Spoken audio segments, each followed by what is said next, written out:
Hello, everyone. Thank you so much for checking out this video here on Shows, Style, and Spirit. I am Ebony, of course. And as you can see from the title of this video, we have quite a few stories to get into, including Nene Leakes collaborating with Carlos King. There's a major update concerning Jay-Z and that SA case that he was involved in. And we have to talk about In Vogue singer Dawn Robinson being homeless. Oh my gosh. And there's other stories too. Wendy Williams, Rosie O'Donnell, she sees that 45/47 is in office and she has given the US the deuce deuce. Now, before we get into it all, I ask that you please hit the like button on this video and please subscribe to the channel. Everything that I'm saying in this video is alleged and just my opinion. And the Copyright Act of 1976 says that my fair use commentary on Nene Leakes' promotional video for her new talk show, as well as some video regarding Jay-Z and Rosie O'Donnell. It's all allowed, thanks to fair use commentary. All right, so let's go ahead and get started. As you can see, I'm going to lead with the Carlos King Nene Leakes story. So I was just scrolling on Instagram, minding my business, when I see a post from Nene Leakes. She announces her new Nene Leakes talk show coming out on her YouTube channel tomorrow, Thursday, March 13th. And I bet it will be entertaining. She's going to play a clip for us. She has a clip for us, I should say, that I'm going to play for you. So I am going to mute my mic so that there is no echo, and I will come back with my commentary. Please hit the like button. Thank you.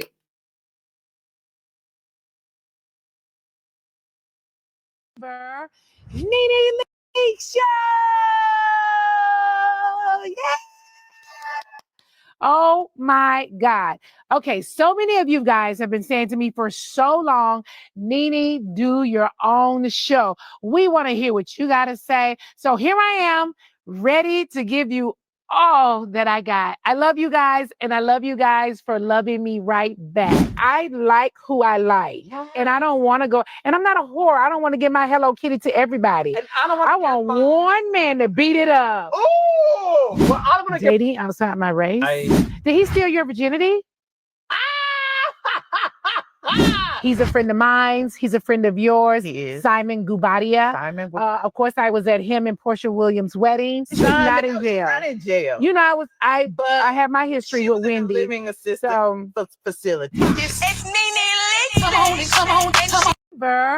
Nene Leakes Show. Yeah. Oh my God. Okay, so many of you guys have been saying to me for so long, Nene, do your own show. We want to hear what you got to say. So here I am, ready to give you all that I got. I love you guys, and I love you guys for loving me right back. I like who I like, and I don't want to go, and I'm not a whore. I don't want to give my Hello Kitty to everybody. And I want one man to beat it up. Oh, well, I don't want to Dating outside my race. Did he steal your virginity? He's a friend of mine. He's a friend of yours. He is. Simon Gubadia. Simon. Of course, I was at him and Portia Williams' wedding. She's not in jail. Not in jail. You know, I have my history with Wendy. Living assistance facility. It's Nene Leakes. Come on. Nene Leakes.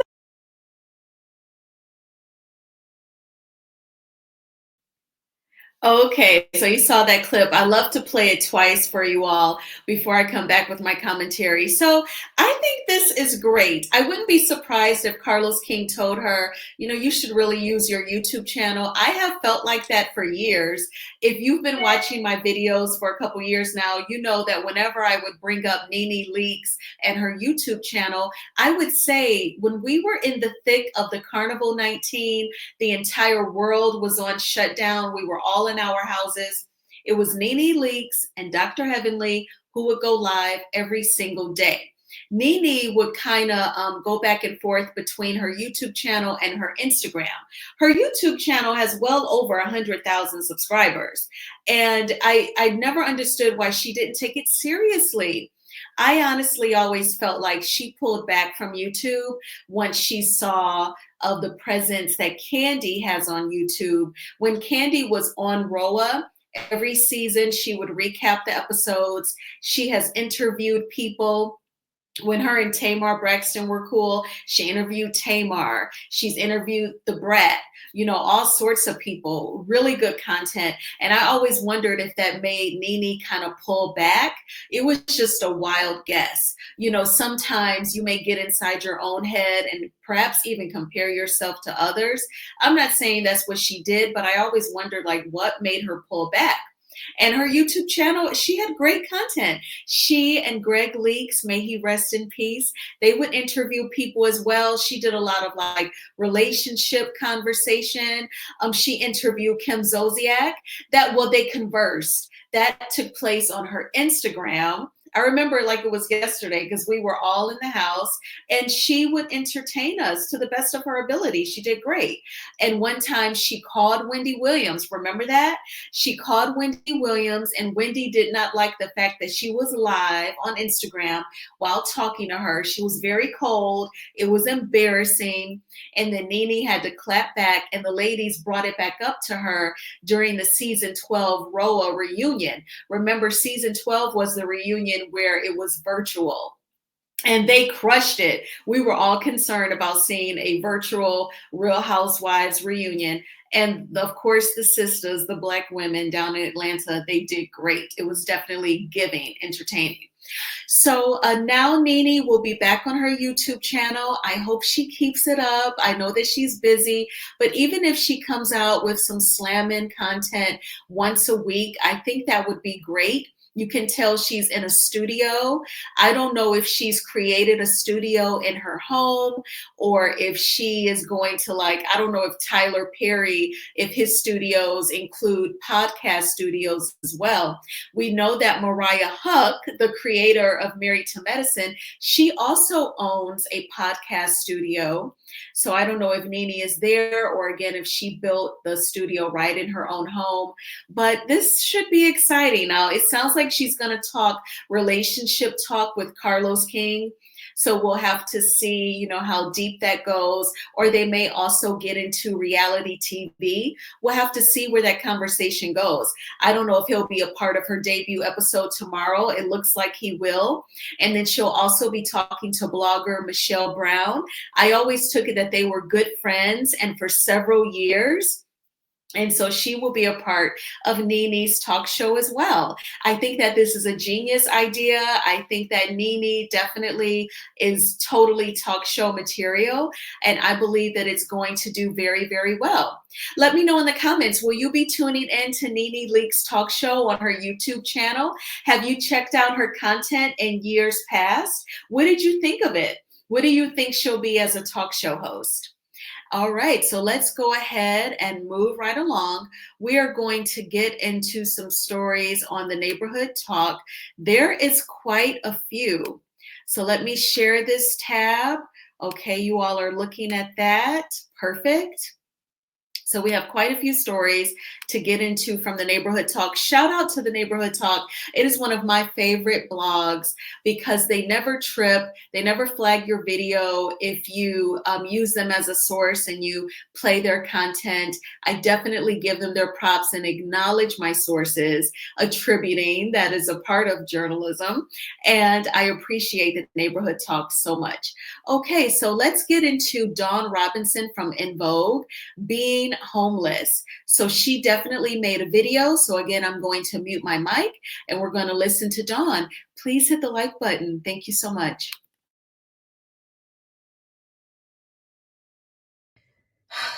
You guys, for the past almost 3 years, I have been living in my car. I said it. Oh my God, it's out. I've been living in my car. Oh my gosh. If you remember, if you guys were with me, in 2020, I did like 105,000 interviews. And in the interim, I was living with my parents in Vegas.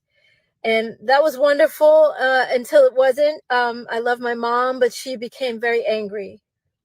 And a lot of her anger, she was taking out on me, and I was her target all the time. And I was like, I can't deal with this. Like, I respect her too much. Let me get out of here.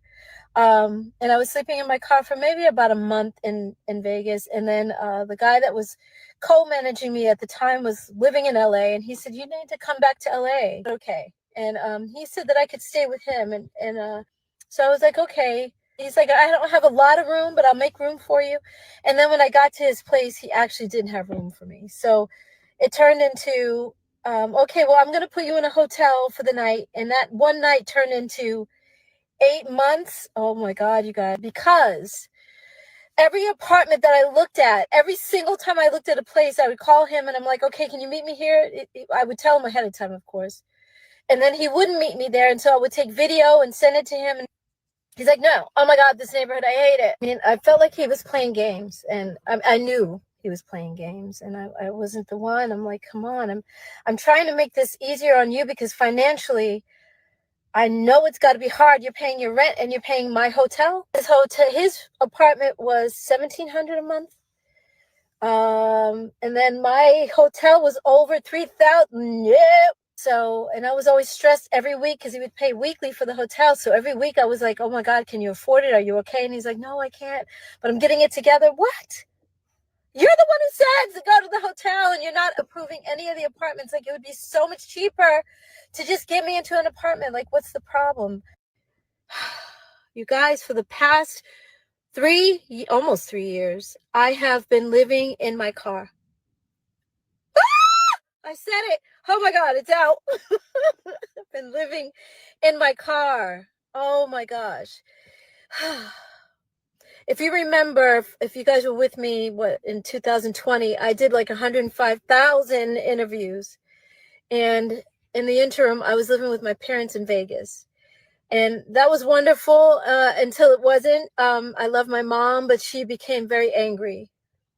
And a lot of her anger, she was taking out on me, and I was her target all the time. And I was like, I can't deal with this. Like, I respect her too much. Let me get out of here. And I was sleeping in my car for maybe about a month in Vegas. And then the guy that was co-managing me at the time was living in LA, and he said, "You need to come back to LA." Okay. And he said that I could stay with him. And so I was like, okay. He's like, "I don't have a lot of room, but I'll make room for you." And then when I got to his place, he actually didn't have room for me. So it turned into, okay, well, I'm going to put you in a hotel for the night. And that one night turned into 8 months. Oh my God, you guys, because every apartment that I looked at, every single time I looked at a place, I would call him and I'm like, "Okay, can you meet me here?" I would tell him ahead of time, of course. And then he wouldn't meet me there. And so I would take video and send it to him. And he's like, "No, oh my God, this neighborhood, I hate it." I mean, I felt like he was playing games, and I knew he was playing games, and I wasn't the one. I'm like, come on, I'm trying to make this easier on you because financially, I know it's got to be hard. You're paying your rent and you're paying my hotel. His apartment was $1,700 a month. And then my hotel was over 3,000. Yep. So, and I was always stressed every week because he would pay weekly for the hotel. So every week I was like, "Oh my God, can you afford it? Are you okay?" And he's like, "No, I can't, but I'm getting it together." What? You're the one who said to go to the hotel, and you're not approving any of the apartments. Like, it would be so much cheaper to just get me into an apartment. Like, what's the problem? You guys, for the past. Okay, so that was a lot. That was Dawn Robinson from In Vogue, also Lucy Pearl, a group founded in the early 2000s by Raphael Sadiq, the lead singer from Tony, which rest in peace to his bandmate Dwayne Wiggins. So this is, it's shocking to me, right? I was like about 9 or 10 years old when In Vogue first came on the scene with "Hold On to Your Love, You Got to Hold On." I love that song. That was from Born to Sing, their debut album. Then they had Funky Divas. That is like an iconic album of the 90s. For R&B, and it hit mainstream. Like, I think their singles definitely hit like the pop charts as well. And Dawn sang lead on a lot of the vocals. They shared a lot of the vocals as well. All four of those dynamic women can sing. Now, in Vogue, like many groups, I remember a couple years ago, I did a YouTube video. I don't even know if that video got 100 views. I did a video about some groups from the 90s and early 2000s that are just all a mess, completely mad at each other. And within Vogue, they're kind of like split. So there's Terry and Cindy. They are an In Vogue group with a third young lady. They do shows. Then there's Max. Max had the raspy voice before they formed. She was a hairstylist. She has her own In Vogue group. They've taken each other to court. Neither In Vogue group F's with Dawn. Even reportedly, Raphael Sadiq, kicked her out of Lucy Pearl. I don't know what's up with that. I just remember when she was on R&B Divas, the singer Lil Mo cursed her out. And when she got done cursing her out, she told her, "And you ain't saved." Like, she just went off, and she was like, and I don't believe you saved. It was like hilarious. I need to find that clip here on YouTube. But I'm very saddened and shocked and disturbed that Dawn has been living out of her car because she has such an enormous gift. And it makes me think about show business and how even entertainers, they need multiple streams of income as well, especially if you are the singer, if you are the rapper, if you're on stage performing, you definitely need more streams of income. When I first watched this video, I thought to myself, has Dawn Robinson ever written songs? I don't ever remember hearing that she was a songwriter. I've never heard other artists say, Dawn wrote this song for us. I've never known her to win a Grammy for songwriting like Candy from Escape and The Real Housewives of Atlanta. The reason why I bring up songwriting is because, number one, it is another stream of income. Number two, that's like residual income. Every time the song gets played, or if any of us stream it on a streaming channel, they're getting paid. I know the artist gets paid as well, but the writer, the producer, they make money. I remember when TLC had to file bankruptcy and they were breaking down their money problems on a profile of them on VH1.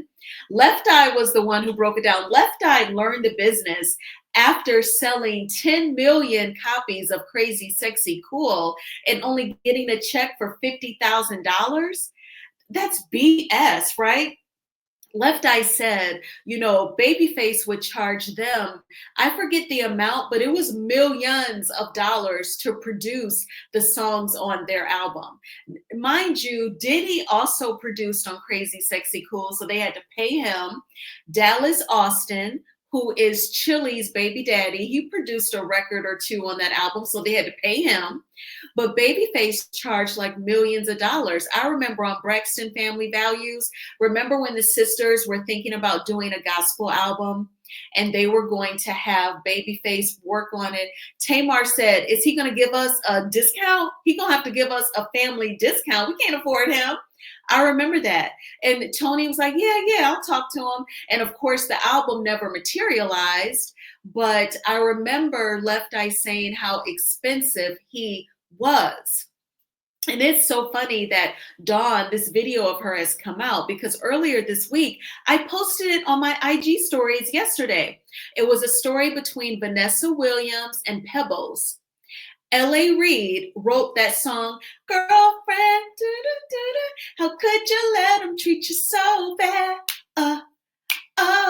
Well, it was originally promised to singer Vanessa Williams. They agreed she would pay $12,500 for the Girlfriend song.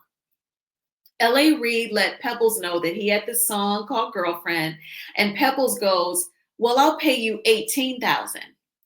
L.A. Reid just totally abandoned his agreement with Vanessa Williams and gave the song to Pebbles. Now, we all know the song was a hit. I feel like it was meant to be for Pebbles to have it, but still business is business. And he totally played Vanessa Williams.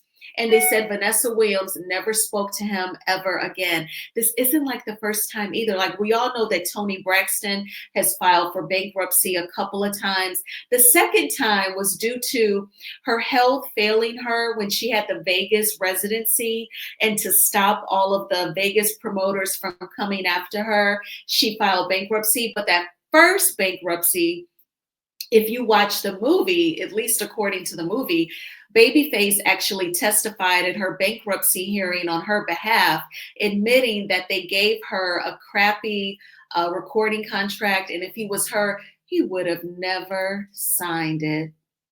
So it seems like the music industry is quite scammy, in my opinion.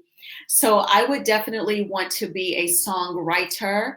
I think that's why Candy Burris Tucker is so wealthy, not from the Escape records that they've sold, but because she's written songs for Mariah Carey, NSYNC, Whitney Houston. Yes, she wrote a song on like either Whitney Houston's very last album or the My Love Is Your Love album.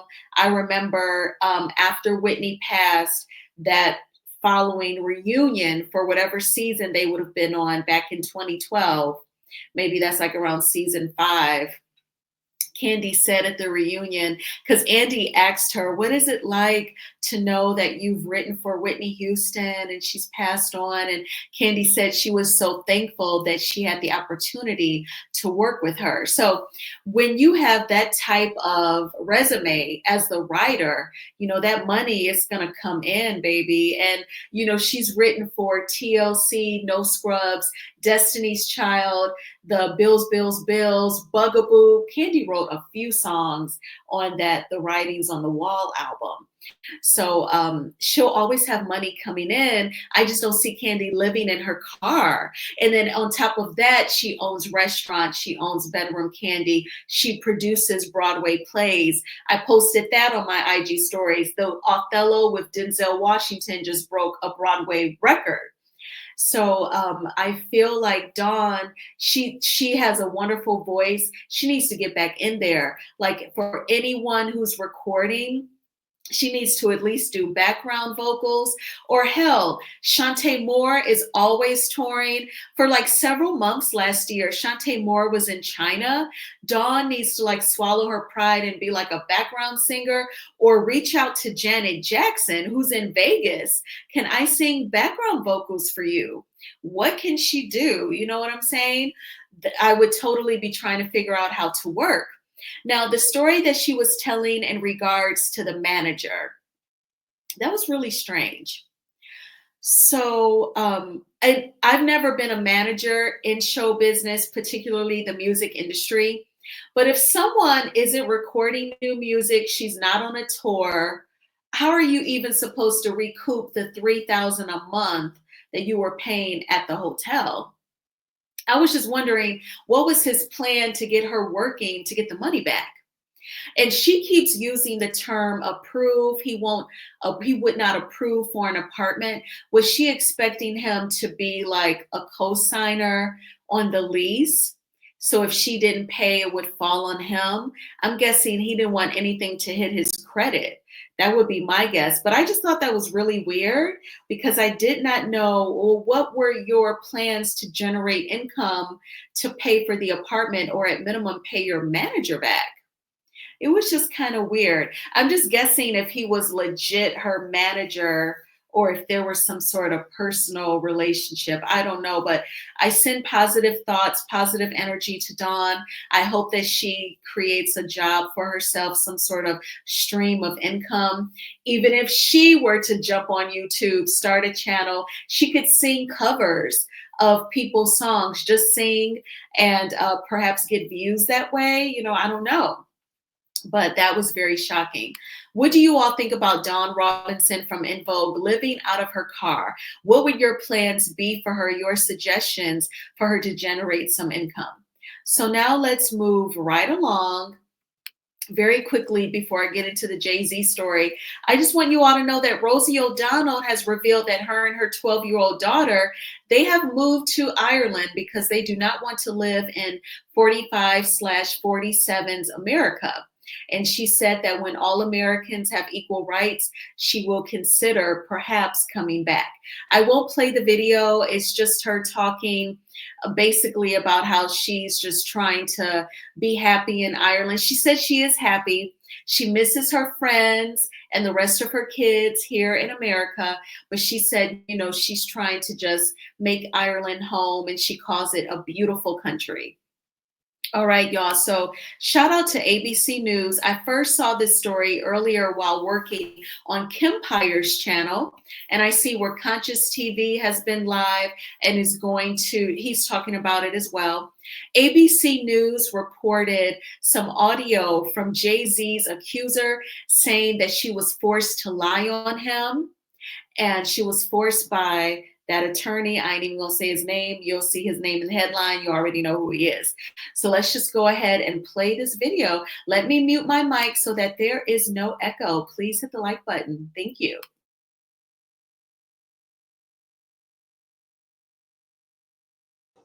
This morning, the woman who said she was 13 when Sean Jay-Z Carter and Sean Diddy Combs sexually assaulted her after the 2000 MTV Video Music Awards is heard talking to private investigators about her claim and agreeing that Jay-Z did not assault her. But Jay-Z was, you're saying he was definitely there? But he had no part in it, or he was just... He was there. He was just there, but he didn't have anything to do with any sexual acts towards you. It was strictly, yeah. The woman is also heard saying her lawyer put her up to suing one of the world's most recognizable stars. He was the one that kind of pushed me towards going forward with him. With Jay-Z. Busby did? Yeah. Do you know why? No. ABC News exclusively obtained a minute-long excerpt of the recording made days after the woman, identified as Jane Doe, permanently dropped her lawsuit against both Carter and Combs last month. The people around Mr. Carter wanted to know what happened behind closed doors. And so they asked for her to be interviewed. The interview occurred, and the tape speaks for itself. She says, in no uncertain terms, Mr. Carter did not do this. It is effectively a lie. And the only reason Mr. Carter is even involved in this is because she was pushed to involve him, pushed to include him by a lawyer. The accuser's lawyer, Tony Busby, called it a blatant lie that he pushed Jane Doe to sue Jay-Z. And he sent us this recording of a phone call with his client. They say that they have you on tape denying that Jay-Z assaulted you. Is that true? No. They don't. I've never said that. Okay. They also say that you told them, and they have it on tape, that I, Tony Busby, told you to like came up with this plan and told you to say that Jay-Z assaulted you so you would get more money. No. Jane Doe said in a court filing, although I ultimately chose not to pursue them, I stand by my claims. She says in a sworn declaration that she felt intimidated and terrified at being confronted by these two individuals on my doorstep. Was she coerced in any way? Of course not. They did not coerce her, promise or threaten her in any way, shape, or form. She voluntarily met and spoke to them, and she told them her truth, which was, under no circumstances did Mr. Carter do this. And number two, the only reason he's even involved in this is she was pushed to introduce him by a lawyer. Does your client know Jane Doe? No. Ever met her? No, Mr. Carter doesn't know Jane Doe, never met Jane Doe. There's no truth to any of it. This morning, the woman who said she was 13 when Sean Jay-Z Carter and Sean Diddy Combs sexually assaulted her after the 2000 MTV Video Music Awards is heard talking to private investigators about her claim and agreeing that Jay-Z did not assault her. But Jay-Z was, you're saying he was definitely there? But he had no part in it, or he was just... He was there. He was just there, but he didn't have anything to do with any sexual acts towards you. It was strictly, yeah. The woman is also heard saying her lawyer put her up to suing one of the world's most recognizable stars. He was the one that kind of pushed me towards going forward with him. With Jay-Z. Busby did? Yeah. Do you know why? No. ABC News exclusively obtained a minute-long excerpt of the recording made days after the woman, identified as Jane Doe, permanently dropped her lawsuit against both Carter and Combs last month. the people around Mr. Carter wanted to know what happened behind closed doors. And so they asked for her to be interviewed. The interview occurred, and the tape speaks for itself. Okay, y'all. So we heard that. That is a doggone shame for multiple reasons. Number one, a lot of people have been violated in different ways, whether it's grape or when you're a kid and they violate you, or stalking, sexual harassment on the job, all that. And then for somebody to come forward and allegedly lie on someone, and you're risking his freedom. It's one thing because Jay-Z is suing her now, saying that he's lost on millions and millions, roughly $20 million because of these false allegations. He's got money, he's all right, but it's the principle. I see why he's suing her. It's one thing to miss out on cash. It's another thing to be locked up and to have a criminal record. And when my mom, she was subscribed to Jet magazine, and my childhood dream was to be a news anchor. And I was also a nerd, so I would read the Jet magazine in my news anchor voice. I'd be a kid, and there'd be so many stories, so many times over the years about Black people, Black men being set free from prison after serving years for crimes that they did not commit. So that was something that I noticed as a child as I was playing news anchor. So it's a shame. It happens way too often. It's unfair, and shame on her for even playing such a game. And she's still playing games, as you heard from the video, because she told the private investigator that Jay-Z did not touch her. I'm paraphrasing. He did not commit any SA against her. And then when Tony Busby calls her to check her, he's recording her as well. And she's like, I've never said that. She's playing everybody. She's acting like Dre from Power, just totally playing everybody. And somebody has to put a stop to it. Like, she needs to learn you have to just stop playing these games with whoever calls you on the telephone or meets up with you.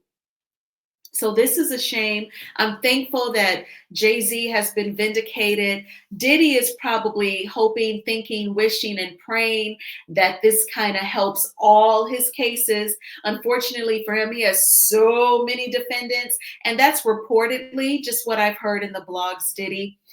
This is just a drop in the bucket. And he has his situation is totally separate from Jay-Z. In fact, I've always wondered, like, how did they just pull Jay-Z out of the sky? I get it. He's one of the wealthiest rappers. He's married to Beyonce, one of the most famous and wealthy celebrities as well. So I think it was all about, trying to see what they could get, in my opinion. That demand letter that Jay-Z tweeted saying that he got, right in the beginning of this entire situation. But I also always wondered if the goal was to actually make Tony Busby look bad because he's representing so many of Diddy's accusers. So someone came up with, let's throw Jay-Z in the mix. Let's have this girl down in Alabama, this Latina, say that she was essayed by Jay-Z. And then Jay-Z's badass lawyer, Alex Spiro, is going to make Busby look like a sham, and that will help Diddy's cases. I've been feeling this way for some weeks now. And if that's the case, that's very shady too, because don't you throw me under the bus to help your case, Ninja. But those have been my thoughts. What do you think about ABC News getting that exclusive audio of that young lady saying that Jay-Z did not touch her, but in fact, Tony Busby made her do it? Allegedly, Mr. Busby. And I'm just repeating what your girl said. Okay, so let's move on to Wendy Williams. Before I do, though, very quickly, we got to talk about this Girl Scout cookie story. Now, if you follow me on Instagram, then I posted this story on my IG stories as well. Okay, so shout out again to the Neighborhood Talk. And it's being reported that the Girl Scout cookies are having all sorts of issues. So a New York woman is suing the Girl Scouts and their bakers for $5 million. and she is accusing Girl Scouts of having heavy metals in their cookies. So a study by Moms Across America and GMO Science tested 25 cookie samples and found traces of heavy metals like aluminum, arsenic, cadmium, lead, and mercury in all of the Girl Scout cookies, allegedly. Plus 13 of the samples had glyphosate, a common weed killer. But before we clutch our pearls, it's worth noting this study was not peer reviewed and had a limited sample size. But the Girl Scouts is definitely defending themselves, and they are saying that their cookies are safe and they meet the FDA standards. And they said that trace amounts of these substances can naturally occur in soil and plant-based ingredients. So they're not just sprinkling toxins in. But y'all, this is very alarming. It's super duper scary because I feel like post Carnival 19, you know, some say this is the sickest that Americans have been. And we're seeing so many people pass away in their 60s, 50s, even 40s. I've lost a cousin at the age of 49. It was quite shocking and scary. And she had been on oxygen for a few years, you know, overweight. I didn't know her to like go to the gym or go out for a walk or anything, unfortunately. But, you know, so young to lose your life. And so it's so scary when you hear about this stuff. And I just feel like the best way to go, I don't have a garden, but I've told myself, like, Ebony, you should consider it. But I just feel like, oh, if I were to start a garden between the neighborhood cat, the neighborhood possum, the deer, I don't think like the vegetables would stand a chance before I could get to them. But it makes you just want to grow your own food. You can't trust anything that's processed like cookies. You would have to make your own batter, make your own cookies. And that's why I'm so like taking the sea moss and the elderberry gummies, all that, because I don't want to get sick again. And that inflammation, when it's in your body, I feel like inflammation is the devil. I feel like it has a satanic spirit attached. Because the inflammation, once it's inside your body, it gives you all sorts of aches and body pains and issues that go beyond the original cold or whatever. So I just don't like the fact that there's any sort of sample that found any traces of anything in the Girl Scout cookies. And Girl Scout cookies are hella expensive as well. So now let's go ahead and get into Wendy Williams. What do you think about that lady who did that sample of the Girl Scout cookies? Do you think she was just looking for something? Do you think she's looking for a payday? You know, according to her, the mercury and the other metals allegedly were found. What do you think about that? Okay, so we have a TMZ story. They actually talked with Wendy Williams again recently. It's a 5-minute video, but TMZ will flag. TMZ is no neighborhood talk. Shout out to TMZ. You can go to tmz.com. The Wendy Williams story will be right there where you can watch the 5-minute video. Basically, they talked to Wendy because the judge in her conservatorship case is pissed that Wendy has been advocating for herself in the media and wants to take her from the memory unit to a more strict facility. So to me, that's being vengeful. You want to get revenge on her because she's speaking up for herself. And you really want to control her. And, you know, I have my very serious thoughts about the very restrict areas. I know for me, that would give me anxiety and that would depress me. So if you take someone who has struggled allegedly with substance abuse, and we all know what she's gone through health-wise, and then you add the really strict environment, which could make her depressed, could make her angry. You know, it just seems like they're trying to drive her in a direction that ain't good. You know, they want the control over her money, in my opinion. So in that 5-minute conversation, Harvey from TMZ, they were talking to her about Sabrina Morrissey, who we know is the conservator. She was trying to say that oh, Wendy, you know, her family can come see her at any time and she can go as she pleases to and from the memory unit. And Wendy said, no, my family, they have to get approved. They have to ask permission to come see me. So everything that Sabrina Morrissey has been saying lately, Wendy Williams has been saying that it is the complete opposite.